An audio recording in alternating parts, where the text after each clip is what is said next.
Buenas tardes. Estamos ya en un año nuevo, lleno de esperanzas. Bueno, nosotros seguimos hablando de las esperanzas y las realidades de los irmandiños 1467-1469. Hoy toca hablar de la lección 13, mentalidad justiciera. Hemos hecho un reajuste en la numeración de las lecciones para adaptarnos al tiempo de clase que nos queda hasta el 26 de enero, que es cuando termina este cuatrimestre. Por lo tanto, la lección 13 es mentalidad justiciera. Bueno, aquí, a diferencia de otras lecciones, sí que hay en la bibliografía que he repartido y que está en mi página web, pues hay tres obras que tratan directamente, mías, que tratan de este tema de la mentalidad justiciera de los irmandiños y hasta qué punto este aspecto de la mentalidad de los rebeldes es general para las revueltas no solo medievales, sino anteriores y posteriores a la Edad Media. Voy a comentar estas obras empezando por la más reciente, que es la mentalidad justiciera en las revueltas sociales, Edad Media y Edad Moderna. El origen es un paper, una ponencia presentada por mí en un congreso en Berlín en el año 2000, en inglés y traducida al castellano, que es como ha tenido mayor difusión, tanto en publicaciones como y sobre todo en internet, a través de mi página web y de otros portales. Realmente la primera frase de este trabajo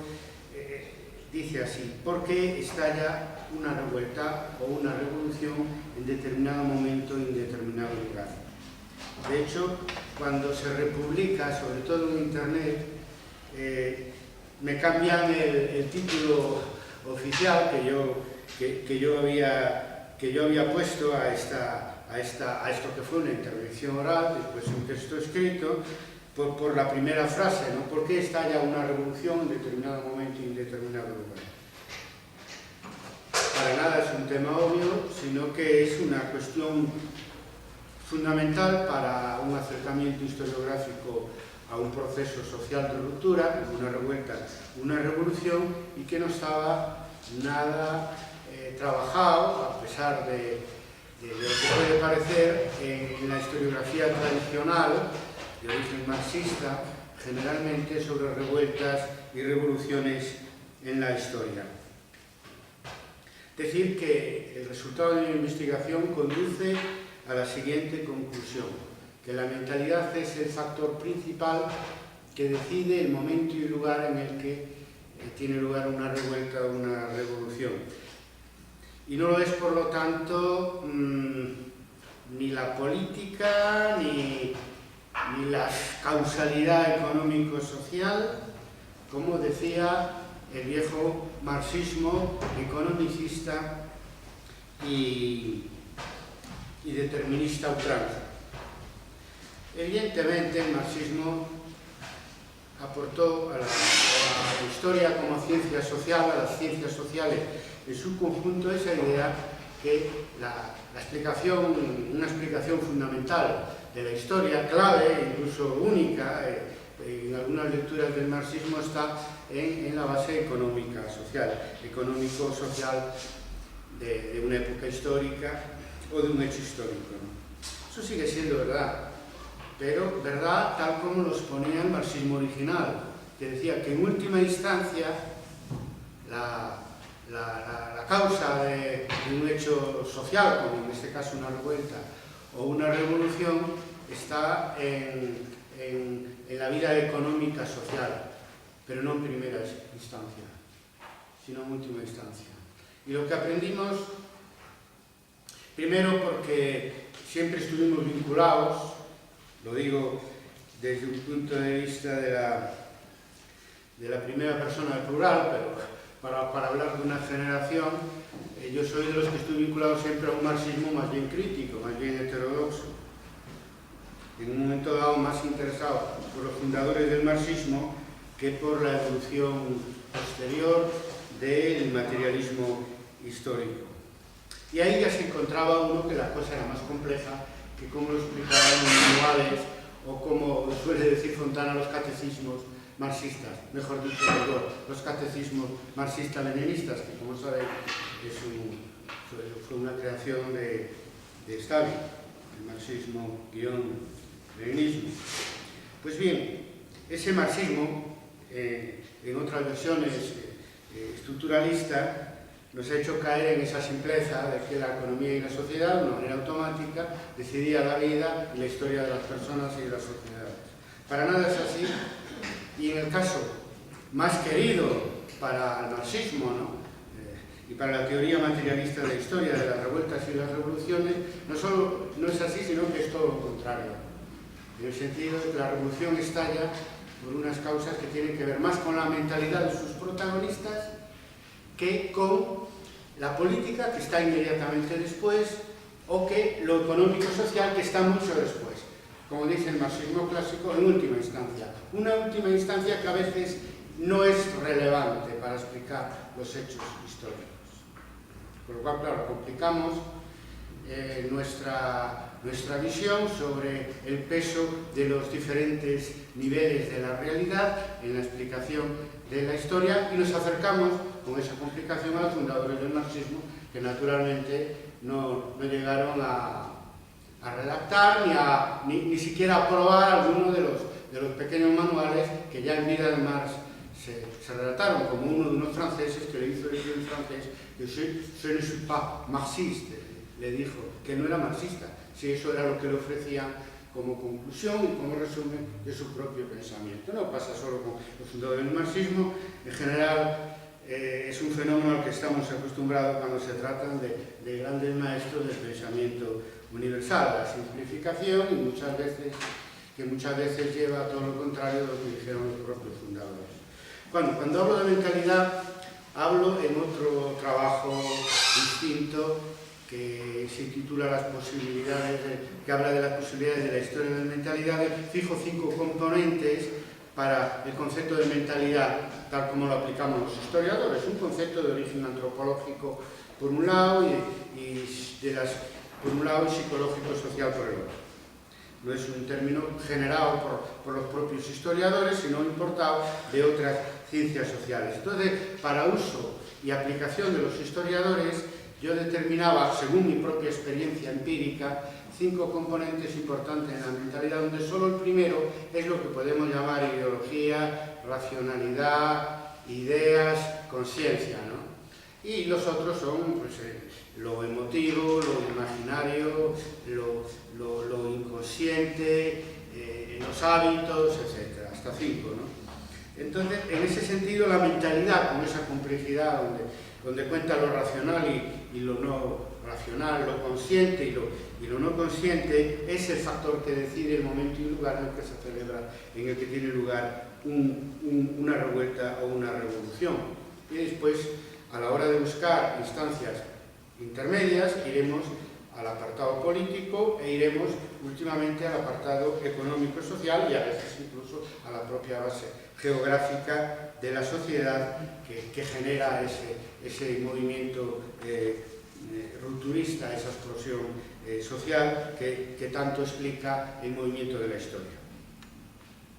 Bien, para el siglo XV, para Galicia, en base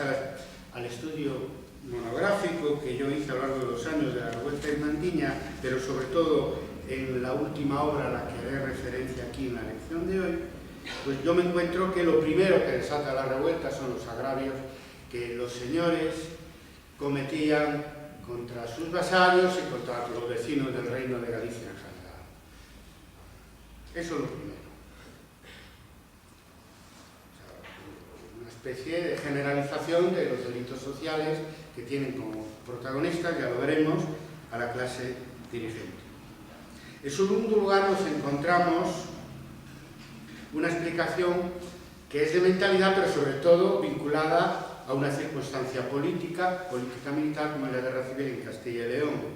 Es decir, la coyuntura política de una corona con dos reyes. Es decir, el hecho en sí de la guerra civil, que es el que aparece inmediatamente después del factor consciente, emotivo, imaginario, inconsciente, que es la mentalidad justiciera, o como le llamaremos también, el sentimiento de agravio que provoca la revuelta en la segunda mitad del mes de abril de 1467. En tercer lugar, nos encontramos los tributos feudales como motivo esgrimido por los propios rebeldes después de los agravios, naturalmente. Y en cuarto lugar, pues podemos en nuestro análisis relacionar la revuelta hermandiña o la Jacquerie o las comunidades de Castilla o la Revolución Francesa en relación con la coyuntura estrictamente económica, que tiene que ver con precios, con salarios, con roturaciones, con demografía, etc. En último lugar, en última instancia, pero como factor explicativo, cuando el ámbito de la investigación es el corto plazo, es pobre,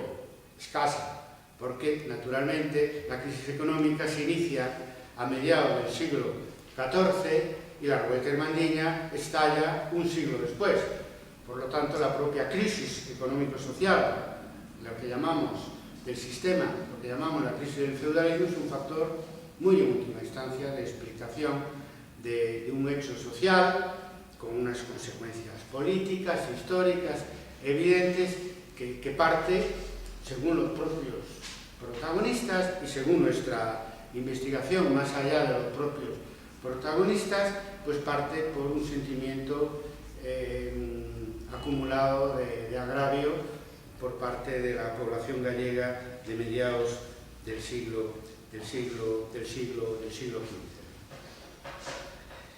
Claro, si en vez de estudiar un acontecimiento que tiene lugar durante unos días, unas semanas de la primavera de 1467, pues estudiamos otro fenómeno histórico de duración media o duración larga, ahí nos vamos a encontrar donde los factores económicos sociales juegan un papel mayor en la explicación de ese hecho histórico. Quiero decir que la propia formación del feudalismo o su crisis como del feudalismo medieval o su crisis como sistema social, naturalmente se explica muy en primer término por temas de tipo económico-social. No así cuando hablamos hablamos de un hecho de corto plazo, de corta duración, donde el factor humano, el factor de la subjetividad social y mental es decisivo, es determinante. Determina el momento y el lugar en el que tiene lugar esa revuelta. Quiero decir que no tiene lugar en otros reinos o jurisdicción de la Corona de Castilla, ni de la península ibérica, ni de Europa, sino que tiene lugar en Galicia en esas fechas y con esas características, muy distintas de lo que en ese momento pues, podía suceder en Portugal o en la Corona de Castilla o en la Corona de Aragón, aunque con elementos comunes, sobre todo, como sabéis, con el movimiento de las hermandades en la Corona de Castilla. Bueno, yo ya avanzo que para el que no tenga la necesidad o la curiosidad de leer el trabajo sobre la mentalidad justiciera en las revueltas sociales de la Edad Media y Edad Moderna, esa importancia de la mentalidad justiciera, de esa indignación contra los agravios recibidos que se transforman en exposición social, en realidad es algo que encontramos en prácticamente todas las revueltas medievales y modernas, desde la Jacquerie hasta los irmandiños, pero también en la época moderna, desde las comunidades de Castilla hasta la Revolución Francesa de 1789. Eso está explicado en este trabajo al que hago referencia, pero yo ampliaría más. Yo creo que el sentimiento de indignación colectiva, individual y colectiva, sobre todo colectiva, que provoca la revuelta, la acción en la calle, la acción en el espacio público, la rebelión contra los agresores. Eso es una característica, yo creo, que cambia según las épocas históricas, pero en parte constante también, invariante, desde la revuelta de Espartaco hasta la revuelta de los indignados. La revuelta de Espartaco, de la cual sabemos fundamentalmente a través de los cronistas romanos, nace, se cuece, ese sentimiento de indignación, de agravio se cuece, como muy bien explica la serie de televisión esta, que se ha hecho en 2 partes por la muerte del protagonista, de Espartaco, nace en la escuela de gladiadores, en la propia experiencia de Espartaco, antiguo soldado romano, de origen tracio, creo, pues nace como consecuencia de los agravios acumulados en su experiencia como gladiadores que tenían que vivir o morir para la diversión de sus dueños y para lo que se llamó pan y circo que le ofrecían las clases dirigentes en Roma a la plebe para mantenerla contenta, ¿verdad? Pues ahí nació, se acumularon los agravios que, si nos regalan una segunda parte, sustituyendo al protagonista de la primera, que murió, pues allí veremos cómo salen todos unidos los gladiadores para organizar la rebelión de los esclavos en un ámbito más amplio de aquel en el que acumularon todos los agravios contra sus dueños y contra en general la clase dirigente romana, ¿no? Bueno, y los indignados, ¿qué voy a decir? Eso ya lo estamos viviendo todos ahora y lo que hace estallar la revuelta como mentalidad, porque hay una lectura, digamos, racional, ¿no? Pero hay una lectura más amplia de mentalidad colectiva y lo que encrespa más a los jóvenes de Democracia Real Ya y a quienes le siguieron a partir de la manifestación del 15 de mayo del 2010 en Madrid es precisamente que los que provoquen la crisis serán los que se beneficien de ella. Por eso que, aunque pasó a un segundo plano en favor de reivindicaciones más constructivas, ¿no? Pero esa idea de que la crisis la paguen los que la han provocado, sobre todo los financieros, ¿no? Y no la población normal, como está sucediendo ahora, particularmente en España, con estos 5 millones de parados que tenemos, pues esto es la vertiente que da lugar al nombre, ¿no? Al nombre indignación, que para Stefan Hessel, el autor del panfleto francés, antiguo miembro de la resistencia y diplomático de la República Francesa, tenía un sentido de rebelaros contra la injusticia del mundo, que hace de la generación más joven a la que vosotros pertenecéis, pues las víctimas propiciatorias de la crisis de un sistema que está en un momento muy difícil, precisamente por actuaciones de su clase dirigente, sobre todo financiera, pero también en un sentido más general, porque a los propios políticos, incluso sin diferencias sobre sus ideologías, se les imputa la responsabilidad de lo que está pasando en la sociedad y del sacrificio de la nueva generación. Hay un sentimiento muy fuerte de indignación que da nombre al movimiento en España y en todo el mundo. Y insisto que eso es un fenómeno general, claro. ¿Qué tiene que ver eso con Espartaco, con la revolución de los esclavos, con la rebelión de los vasallos y de los siervos en la Edad Media a la que estamos dedicando este curso? Pues bueno, un sentimiento en pro de la dignidad de las personas, que yo creo que es innato a la existencia humana, independientemente del sistema en el que vivamos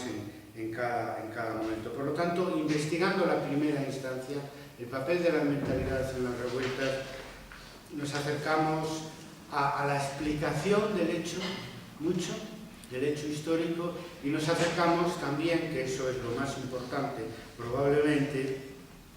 para los que pensamos que la historia no es un oficio neutro, ni ni un saber técnico, sino que está vinculado a la humanidad y a la sociedad y a sus propios intereses. Para los que pensamos así,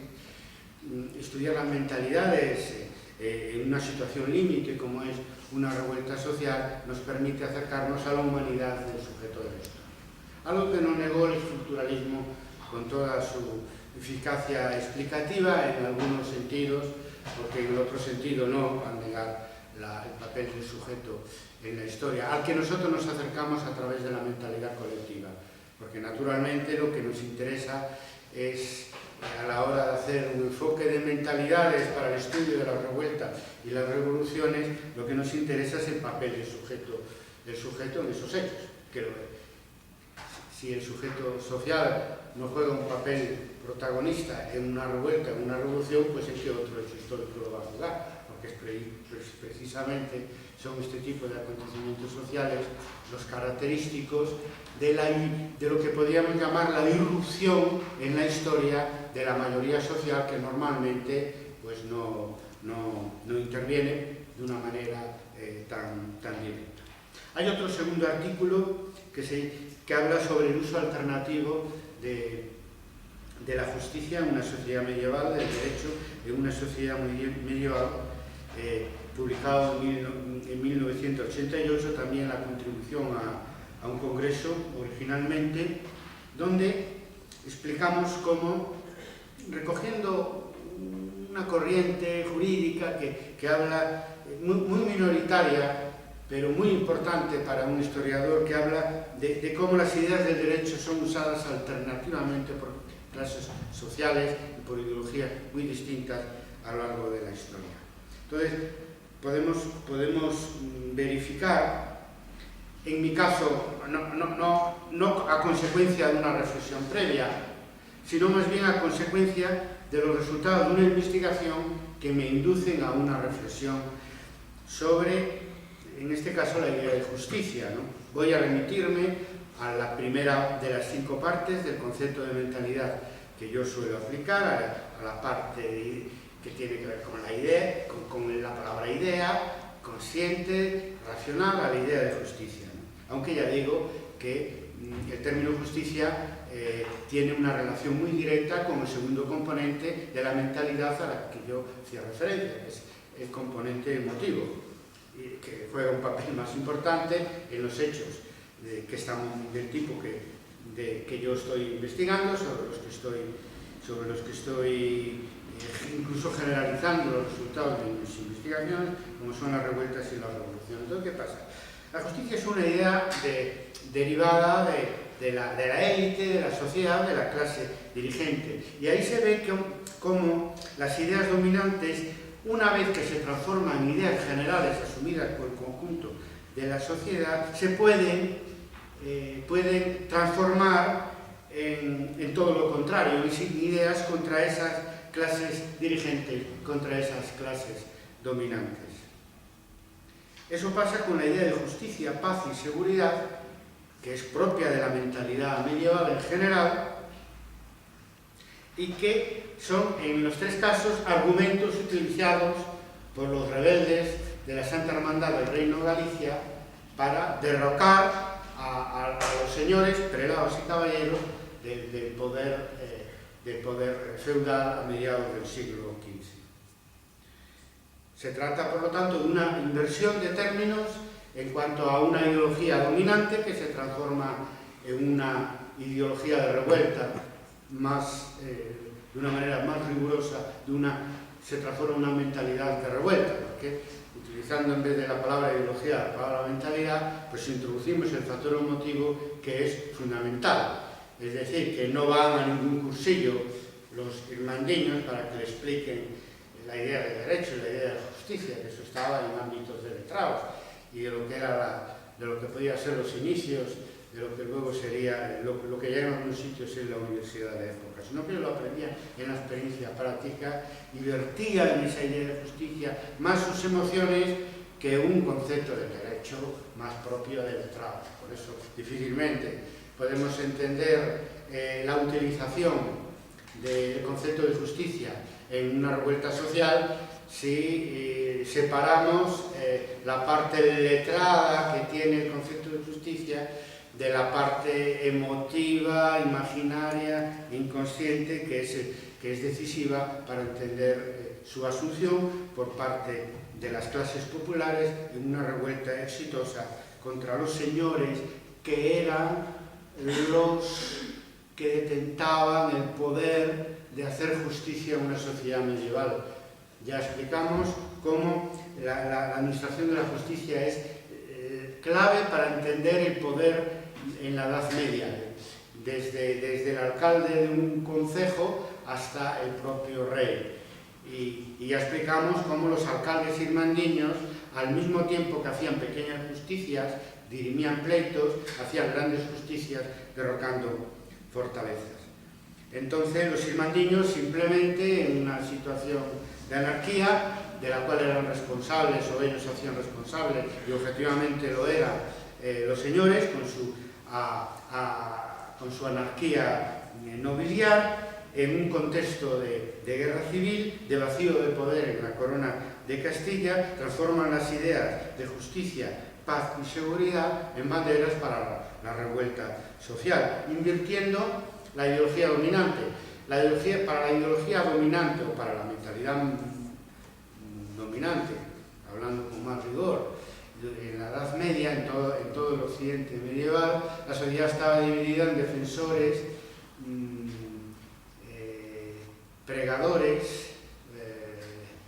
y trabajadores. Pregadores lo digo en gallego, vamos. Es decir, entre defensores, que eran los caballeros, entre eclesiásticos, que eran los encargados de rezar y atender las necesidades espirituales de la sociedad, y el tercer estado, que eran fundamentalmente los labradores, aunque con el desarrollo de la Edad Media se incorporan también el cuarto estado, que es la burguesía urbana. Bien, todos los defensores, que eran los caballeros, señores, caballeros y prelados, los caballeros, en su función de señor feudal, tenía como atribución primera y principal el ejercicio de la justicia. Y desde el momento que ellos se transforman en todo lo contrario y aparecen ante sus vasallos, con razón además, como los malhechores del reino, en ese momento, uso alternativo del derecho, son los populares los que, organizados en hermandad, asaltan las fortalezas con la idea para restablecer la justicia, la paz y la seguridad en el reino de Galicia. Es muy importante esta idea del uso alternativo, incluso hoy en día, porque aún queda en el siglo XXI un retazo de una izquierda del siglo XX que piensa que la democracia es una cosa de la burguesía, o que los valores universales tan importantes hoy en día, incluyendo la justicia, diríamos hoy, la justicia y la jurisdicción universal, pues que son cosas inventadas para oprimir a los pueblos, o barbaridades parecidas que chocan con la realidad empírica y que beben de aquel marxismo y un leninismo codificado por Stalin después de la muerte de Lenin en las décadas que siguieron a la Revolución Rusa, años 30, años 40 del siglo XX. Por lo tanto, aún hoy sigue siendo importante eso del uso alternativo de la justicia y en general de las ideas universales, más que nunca, probablemente, porque el grado de universalidad que tiene la creencia en determinados valores de paz, justicia, igualdad, democracia, gracias al proceso de globalización, es uno de los aspectos positivos del proceso de globalización. Eso nunca fue así en la historia, claro. Cuando hablamos de la Edad Media estamos hablando de una parte de Europa, ¿no? Del occidente medieval, o sea, de lo que hoy más o menos sería Europa occidental, no del mundo, ¿eh? De todas maneras, ahí podemos ver ya en pequeña escala cómo la Europa medieval pues se forma alrededor de unas ideas que después darán lugar a la Ilustración y a muchas otras cosas, ¿no? Hasta la crisis probablemente definitiva, esperemos que no, y que sea fruto del pesimismo del momento y del que está atravesando el proyecto europeo. Volvamos al siglo XV. Estos trabajos, el uso alternativo, antes de eso hice referencia al papel de la mentalidad justiciera en general en las revueltas en la historia, pues está el trabajo mío, que algunos ya conocéis, la mentalidad justiciera de los irmandiños, que constituye la base de investigación empírica en la que basé los anteriores a los que hice referencia. Eso fue mi tesis de licenciatura, leída el año 86, si recuerdo bien, y editada en gallego el año 88, y el año 1990 se editó una segunda edición ampliada en castellano en la editorial Siglo XXI. Ahí analizamos dos cosas: cómo se forma la mentalidad justiciera de revuelta a lo largo del tiempo, y la otra cosa es cómo se forma esa comunidad de agraviados con los señores de las fortalezas que constituirá el bloque irmandiño en la primavera de 1467. Para lo cual usó documentación local con la idea de entender desde el punto de vista local cómo se forma en el conjunto del Reino de Galicia, que es el objeto de nuestra investigación, ese movimiento que ante todo se explica por los agravios acumulados y por el deseo de enmendar esos agravios y de impedir la continuidad de esos agravios,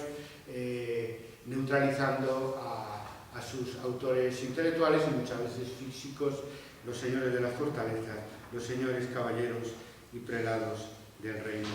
de Galicia. Bueno, naturalmente, cuando yo digo que la mentalidad justiciera decide el momento y el lugar de la revuelta de 1467, es que bueno, eso es lo que yo estudié. En parte porque fue la primera vez que trabajé sobre los ensayos previos a la revolución de 1467,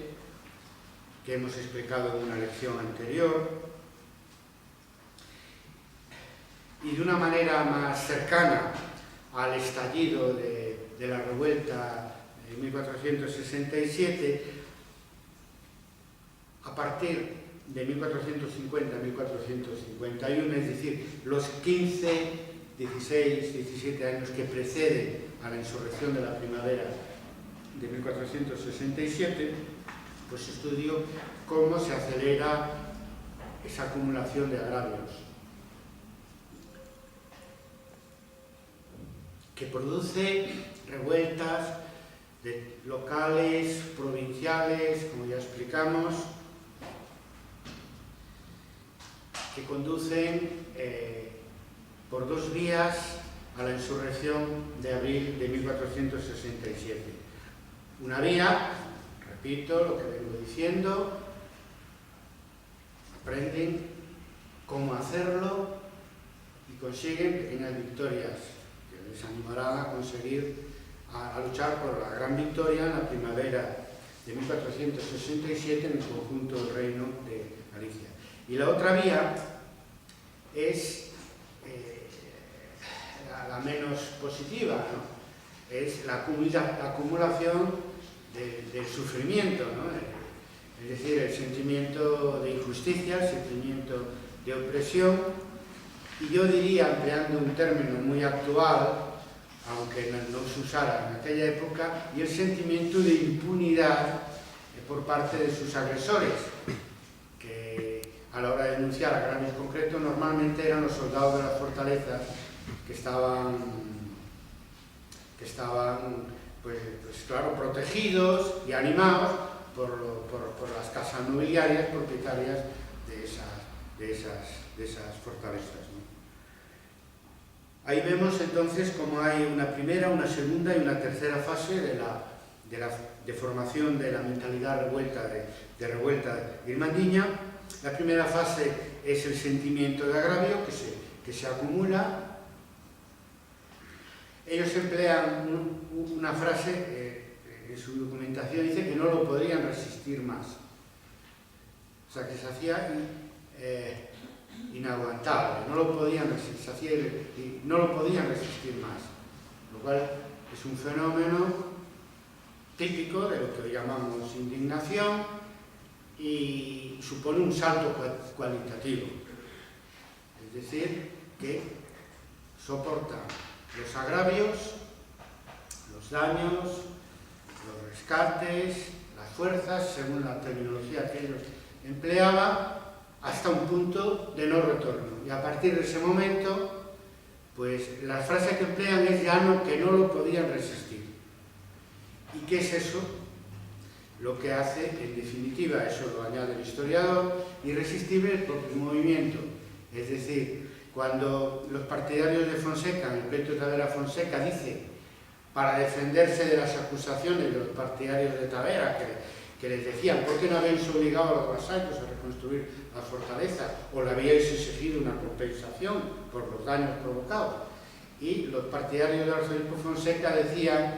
que no lo podían hacer porque el movimiento era irresistible. La irresistibilidad del movimiento era consecuencia de la expresión que no lo podemos resistir más, que les llevó a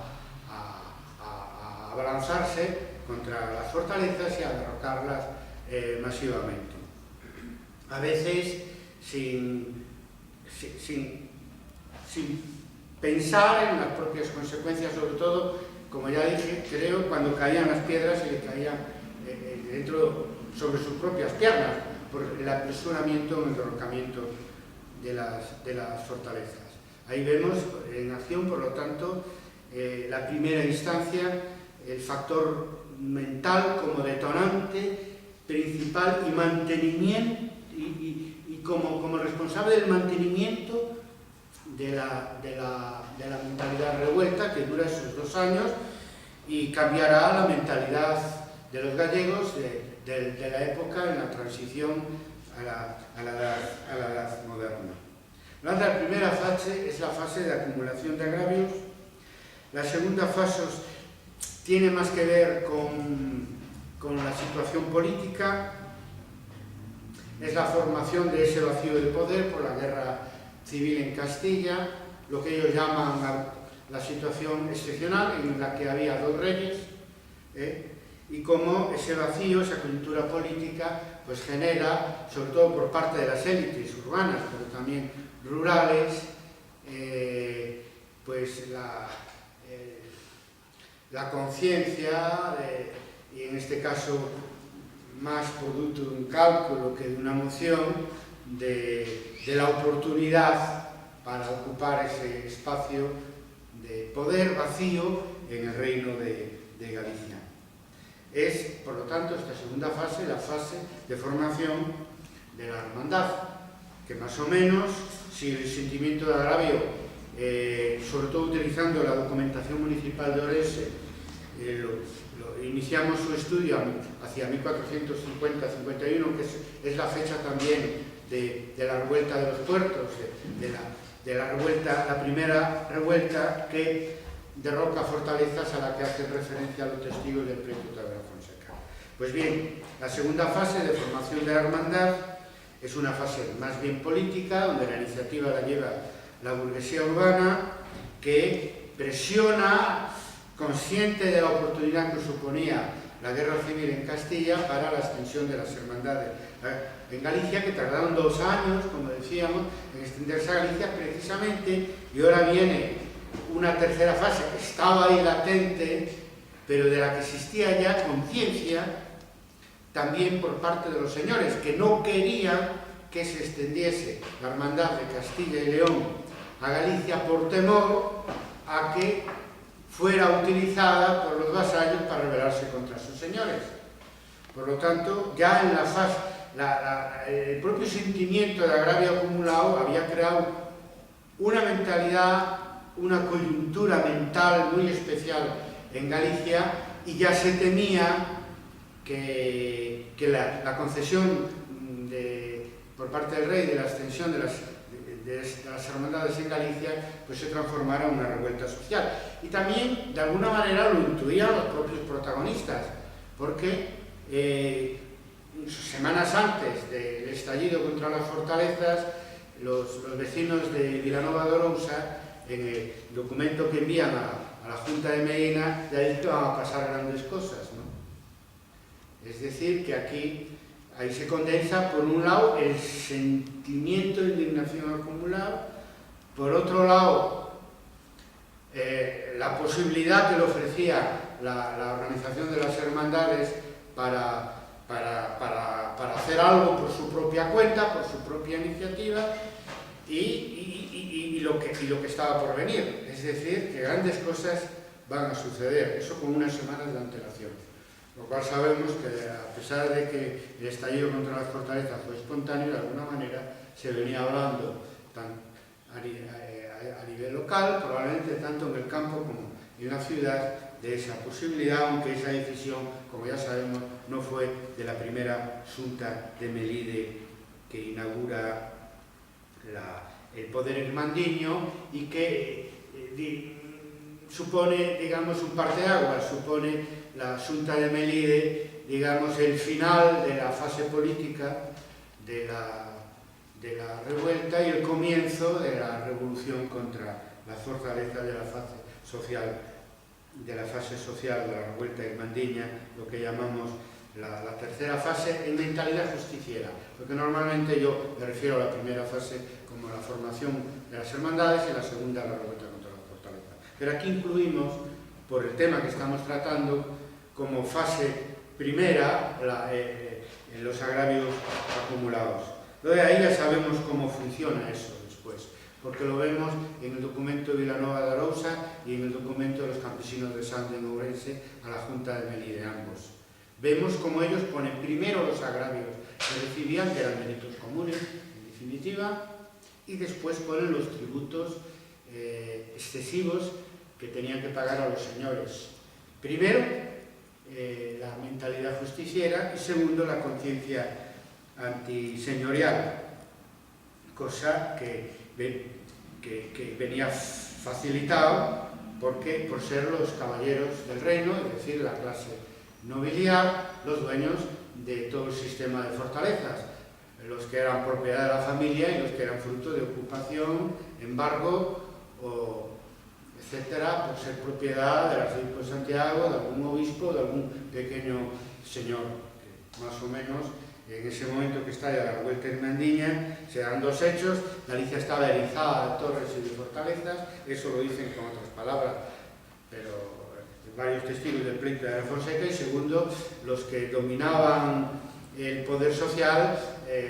dominaban el poder de la fortaleza, más bien es al revés, es decir, los que dominaban el poder coactivo, el sistema de fortaleza, tenían el poder social, que es la oligarquía nobiliaria. Por lo tanto, pasamos del sentimiento de agravio a la coyuntura política de revuelta y de la coyuntura política de revuelta a la mentalidad de revuelta, donde la punta de lanza es el sentimiento de agravio, la mentalidad justiciera, el deseo de hacer justicia con la propia mano colectiva, y el objetivo era físico, eran naturalmente las fortalezas, desde las que se hacían esos daños y agravios fundamentalmente, y sus dueños, los caballeros del reino. Por lo tanto, ahí es donde aparece ya, en el marco de la mentalidad revuelta con toda claridad, la conciencia de clase por parte de los campesinos, de los oficiales, de los pescadores, y la conciencia antiseñorial en su conjunto. Porque, claro, de los pequeños hidalgos o de los curas o de los burgueses que participan en la revuelta, pues podemos hablar de conciencia antiseñorial. Claramente tenían también motivos, no solo por los agravios recibidos, sino también porque en la inmensa mayoría de los casos también eran dependientes de los grandes señores y les debían el pago de servicios y de rentas. Por lo tanto, y también hay conciencia de clase por parte de los burgueses, eso no cabe duda. Pero bueno, ahí ya utilizamos, o podemos utilizar, una metodología más tradicional de la historia social que aparece conforme avanza la mentalidad de revuelta.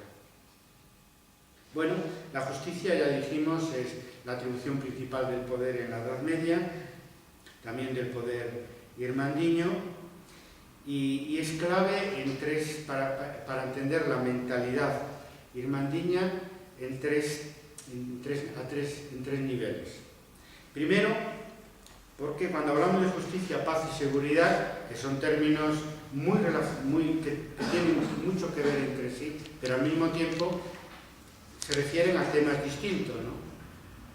Y en ese sentido no tenía una acepción muy distinta de la que tienen hoy en día. Justicia, paz y seguridad. Pero claro, la clave es la idea de justicia, porque supone el ejercicio del poder que permite garantizar la paz y la seguridad, y porque la mentalidad de justicia, o sea, la mentalidad justiciera, es la que garantiza el terminar con la impunidad de los señores que, en vez de administrar justicia, pues perpetraban agravios, perpetraban delitos, que eran los que naturalmente causaban los problemas de la violencia como contrario a la paz y los problemas de la inseguridad como contrario a la seguridad. De hecho, eso les obliga a los irmandiños a ser coherentes, claro, en el sentido de que, por ejemplo, cuando no va a haber tiempo en este curso de explicarlo más, pero fuera de los acontecimientos militares, ya lo hemos dicho en más de una ocasión, ellos no se vengan de los señores. Pero claro, es decir, si defiende las ideas de justicia, de paz y de seguridad, después no puedes actuar con venganza con los señores derrocados, enclaustrados en monasterios o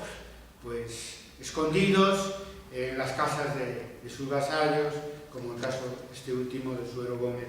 de Soutomayor. Por lo tanto, eso les obliga a ser consecuentes y presumían de que durante los 2 años de poder irmandiño se podía ir de un lugar a otro de Galicia sin que te asaltaran en el camino, y que la paz y la seguridad y la justicia, por lo tanto, estaban garantizados. Y es así. De hecho, los reyes católicos y el Estado moderno se inspiran en la experiencia irmandiña para resolver el problema de la inseguridad, de la violencia y de la injusticia, pero en el caso del Estado moderno, naturalmente, con soluciones desde arriba que se inician en 1480 con la formación de la Audiencia de Galicia en La Coruña. También la justicia es clave para entender la mentalidad antifortalezas y antiseñorial de los señores. Consideraban que las fortalezas eran nidos de malhechores y que los señores, como dueños de las propias fortalezas, eran los malhechores del reino. Y también es clave la mentalidad justiciera para entender la mentalidad monarquista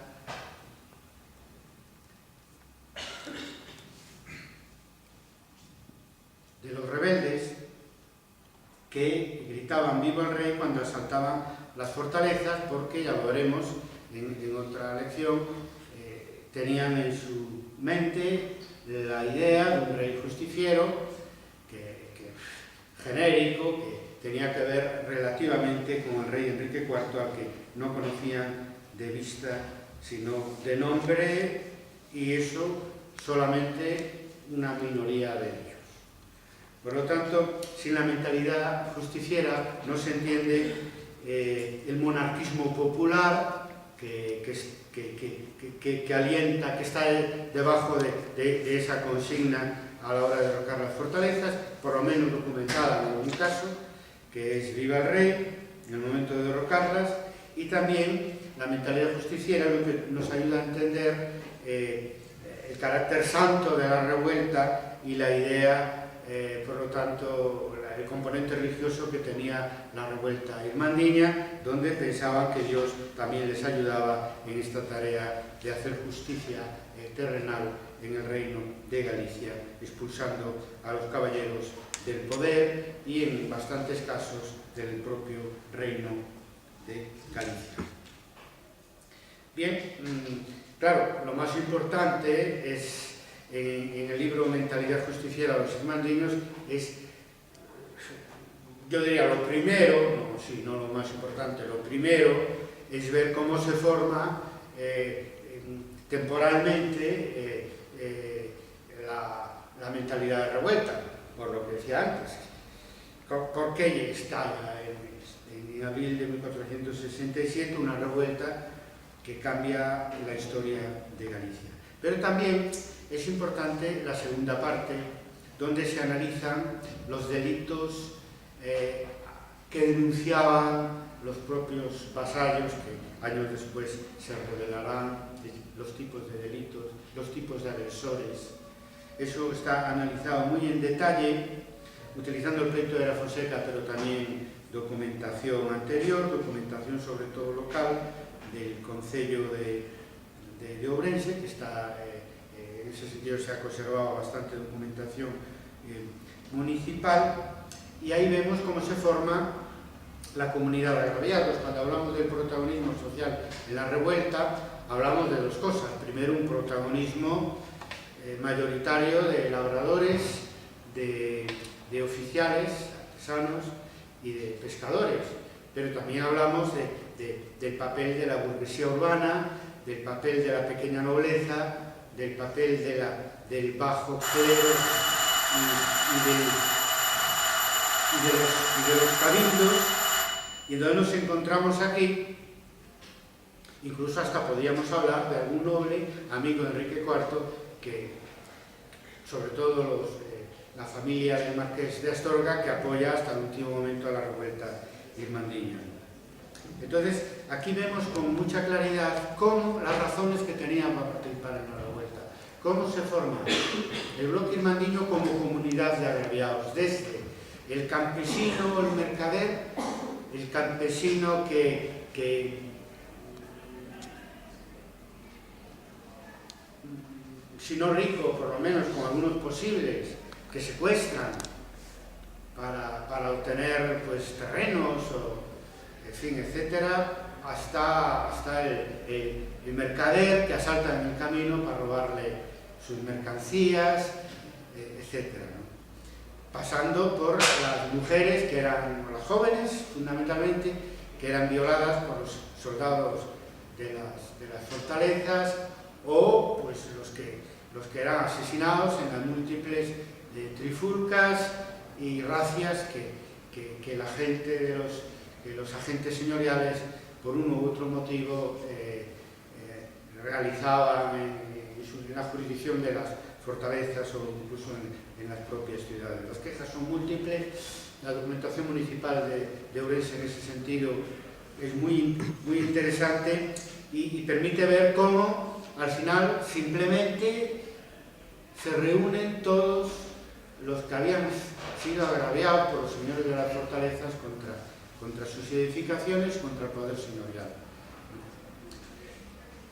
incluyendo el caso de Alonso de Lanzós y algún caso también de algún, bien documentado, de algún mercader. Ahí se ve con mucha claridad los motivos, desde el labrador pobre hasta el pequeño o mediano noble, para participar en la revuelta antiseñorial contra la oligarquía nobiliaria. Es muy interesante porque, claro, estamos viendo las razones para participar en la revuelta como agraviados por una clase dirigente que, como es obvio, había perdido todo crédito moral, todo consenso social en el momento que estalla la revuelta, ¿no? Es decir, y la prueba de que eso es así, la causa y la consecuencia y el síntoma de que eso es así, es la rebelión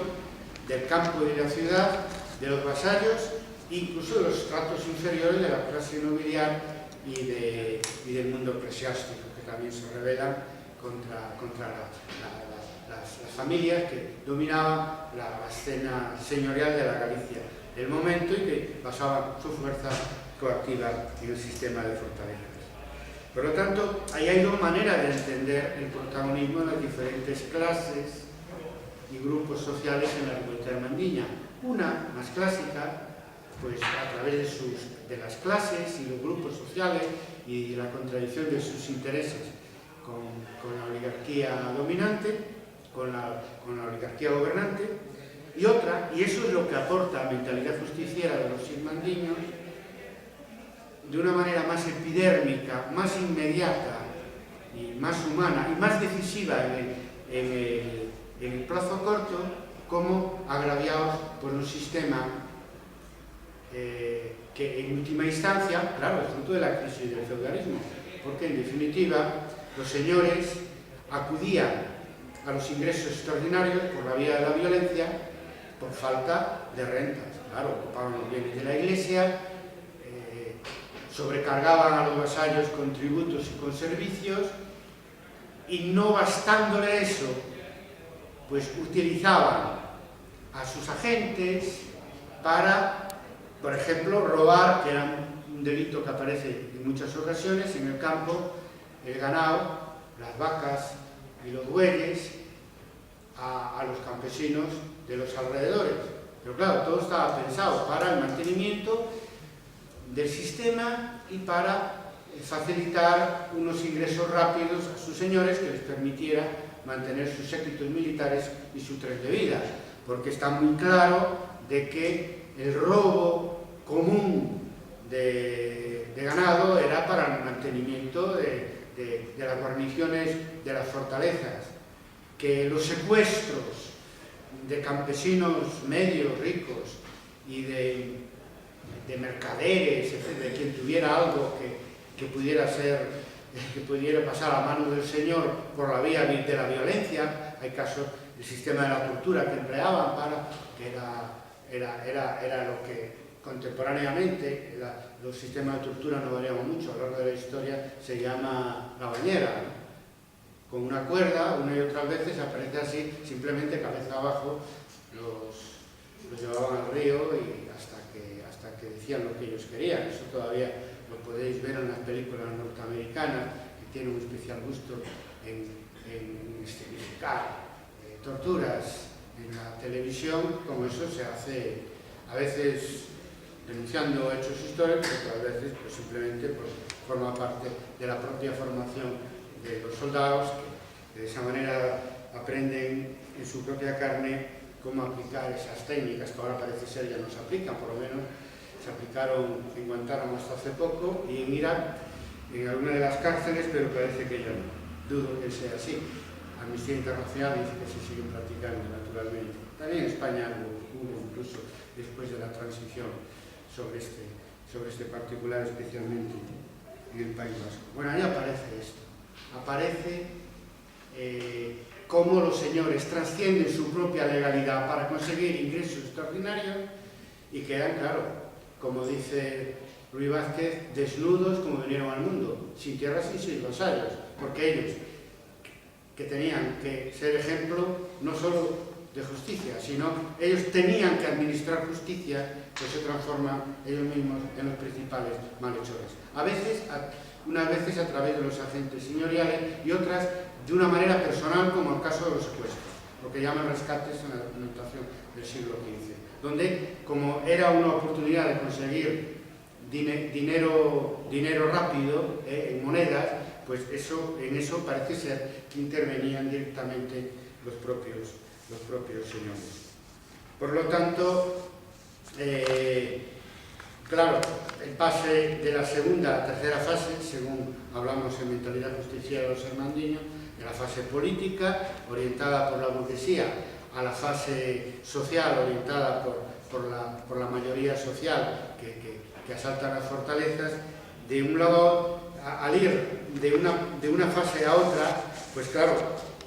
entra en escena pues la propia estructura de la sociedad. Pues claro, los labradores, los oficiales y los pescadores se quejaban también de los agravios recibidos y hacen bandera de los agravios recibidos para rebelarse contra los señores, pero son los que en la documentación, con más claridad, después de los agravios que imputaban a los señores, introducen los tributos y los servicios feudales como motivo principal de la revuelta, y son los que ponen en práctica de inmediato el no pagar las rentas feudales a los señores. Y así fue entre la primavera de 1400 1467 y la primavera de 1469, gracias a la acción justiciera de los irmandinos. Nada más y hasta mañana.